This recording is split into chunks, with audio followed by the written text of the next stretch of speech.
So let us do question number 10। Question number 10 क्या कह रहा है अपन को? If a fast moving loud object passes past a person at a speed of 220 metre per second. तो यहाँ पे आपके पास एक पर्सन है, ठीक है, और एक सोर्स है साउंड का जो फ्रीक्वेंसी प्रोड्यूस कर रहा है आपका एफ नॉट साउंड की फ्रीक्वेंसी प्रोड्यूस कर रहा है ये सोर्स, ठीक है, राइट। सो ये इसके पास से निकलता है ये सोर्स, ठीक है ना। तो जब ये इसके पास में आ रहा होता है तब इसको फ्रीक्वेंसी सुनाई देती है F1, और जब ये इससे दूर जा रहा होता है तो इसको जो एपरेंट फ्रीक्वेंसी सुनाई देती है दैट इज F2। तो क्वेश्चन को बोल रहे हैं कि इसमें जो परसेंटेज चेंज आता है, इसको जो फ्रीक्वेंसी सुनाई देती है उसमें जो परसेंटेज चेंज आता है दैट इज ऑफ 220, वही आपको फाइंड करके बताना है इसमें, ठीक है ना। तो we have to find the percentage change. तो जब वो सुनेगा फ्रीक्वेंसी तो कितनी फ्रीक्वेंसी सुनेगा वो?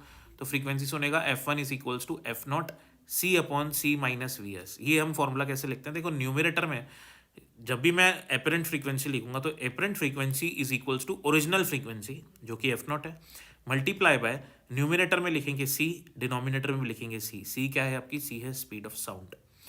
अगर आपका ऑब्जेक्ट नहीं चल रहा तो ऊपर न्यूमरेटर को एज इट इज छोड़ दो और अगर आपका क्या कहते हैं ऑब्जेक्ट सोर्स मूव कर रहा है और सोर्स ऐसे मूव कर रहा है कि उसको जो ऑब्जर्वर है उसको ज़्यादा फ्रीक्वेंसी सुनाई दे तो यहाँ पे आ जाएगा माइनस, और कम फ्रीक्वेंसी सुनाई दे तो यहाँ पे आ जाएगा प्लस, ठीक है ना। क्योंकि सोर्स ऑब्जर्वर के पास में आ रहा है तो ऑफ कोर्स उसको कुछ ज़्यादा फ्रीक्वेंसी, इंक्रीज्ड फ्रीक्वेंसी सुनाई देने वाली है। So we will write here minus, otherwise plus, ठीक है ना। ऑब्जर्वर नहीं चल रहा तो न्यूमरेटर को नहीं छेड़ेंगे, सी का सी रह जाएगा।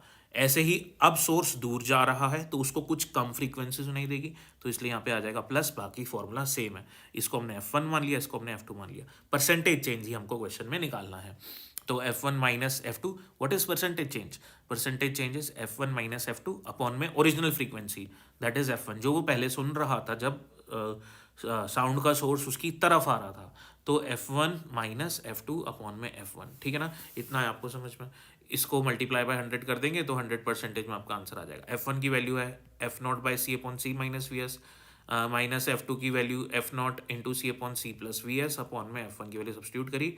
अब क्या करना है हमने? एफ नॉट सी हमने ऊपर से कॉमन ले लिया, तो ऊपर से हमने एफ नॉट सी कॉमन ले लिया, ब्रैकेट में आ जाएगा 1 by C minus V S, minus के साइन के साथ 1 upon C plus V S, ठीक है ना।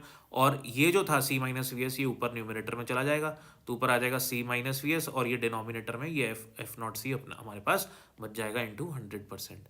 और ये बात समझ में? अब आपको यहाँ दिख रहा होगा कि ये एफ नॉट सी और ये एफ नॉट सी हमारे कैंसिल हो जाने वाले हैं। तो हमारे पास न्यूमरेटर में बचेगा C minus V S into 1 upon C minus V S, minus के साइन के साथ 1 upon C plus V S into 100%। ये समझ में आ रहा है आपको? अभी हमने क्या करना है? अभी हमने वैल्यू सब्स्टिट्यूट करनी है। सी की जगह वैल्यू सब्स्टिट्यूट करेंगे 330 मीटर पर सेकेंड जो कि हमको क्वेश्चन में गिवन है।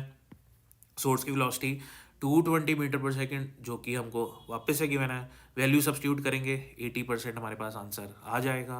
मज़ा आया ना समझ के? समझ में आया ना आपको?